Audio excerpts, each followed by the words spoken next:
रात के 12 बज चुके थे।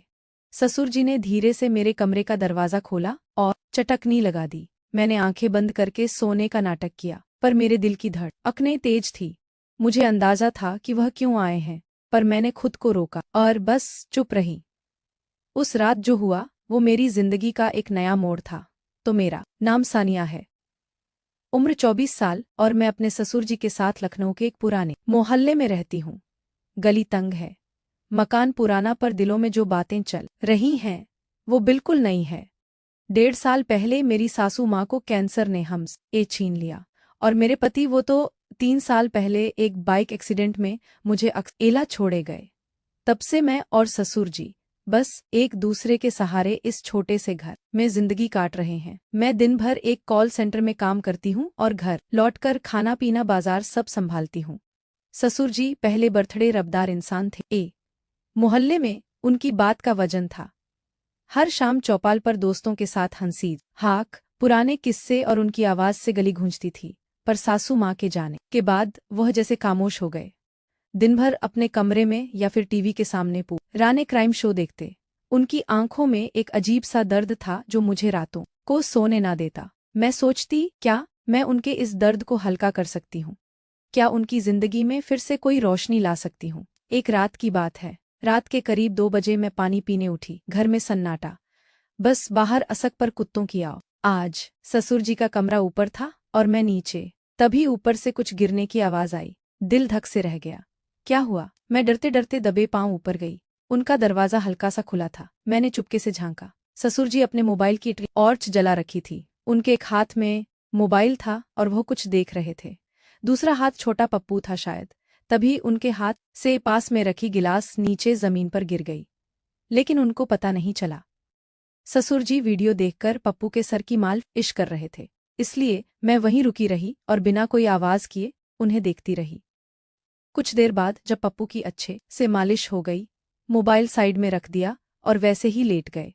मैं धीरे से वहां से हटी और नीचे अपने कमरे में आ गई। नीचे आकर जो मैंने देखा और महसूस किया, उस पर यकीन नहीं हो रहा था कि ससुर जी ऐसा कर सकते हैं। लेकिन फिर सोचने लगी है कि ये तो स्वाभाविक ही है, इसमें कुछ ज्यादा सोचने जैसा नहीं है। दिल में जैसे कोई तार छिद्दा गया।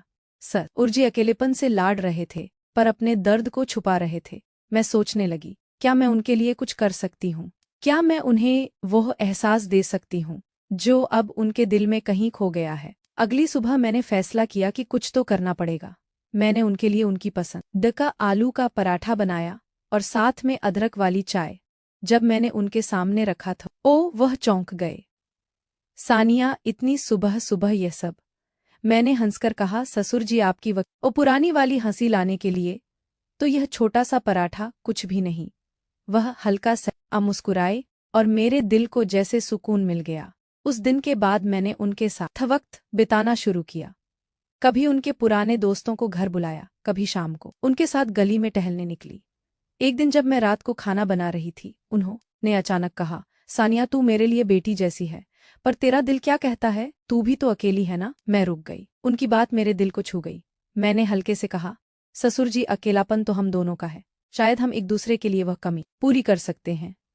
एक शाम मैं कॉल सेंटर से लौटी तो ससुर जी आंगन में कुर्सी डालकर बैठे थे।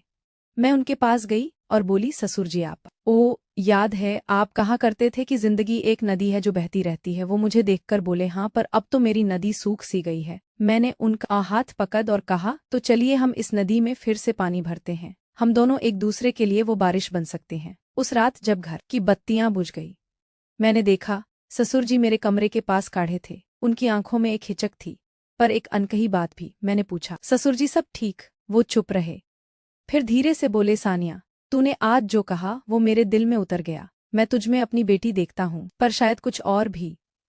मेरे दिल की धड़कन तेज हो गई। मैंने हल्के से कहा, ससुर जी, हम दोनों ने बहुत कुछ खोया है, पर शायद हम एक दूसरे में वो सुकून ढूंढ सकते हैं जो हमें चाहिए। लोग क्या कहेंगे, यह सोचकर तो जिंदगी रुकती नहीं। उन्होंने मेरा हाथ थामा। उनकी हथेली में एक गर्माहट थी जो मेरे दिल तक गई। वो बोले, सानिया, यह रास्ता आसान नहीं। मैंने मुस्कुरा कर कहा, ससुर जी, जो आसान होता है उस समय मजा कहाँ। बस आप मेरे साथ रहें, फिर देखिए कैसे जिंदगी फिर से हंसने लगती है। उस रात हमने प्यार किया, एक दूसरे के साथ बैठकर पुरानी बातें की। सासू माँ के किस्से, मेरे पति की शरारतें और वह पुराने दिन जब घर में हंसी गूंजती थी। पर उस रात कुछ बदल गया। ससुर जी की आंखों में वो खालीपन कम हो गया और मेरा दिल वो भी जैसे हल्का हो गया। अगले दिन जब मैं दफ्तर से लौटी तो ससुर जी ने मेरे लिए मेरी पसंद की कचौड़ी बनाई थी। सानिया, आज तुझे कुछ तीखा खाना चाहिए, उन्होंने हंसकर कहा। मैंने जवाब दिया, ससुर जी आपने तो मेरी जिंदगी में पहले ही तड़का डाल दिया। वो एक नई शुरुआत थी।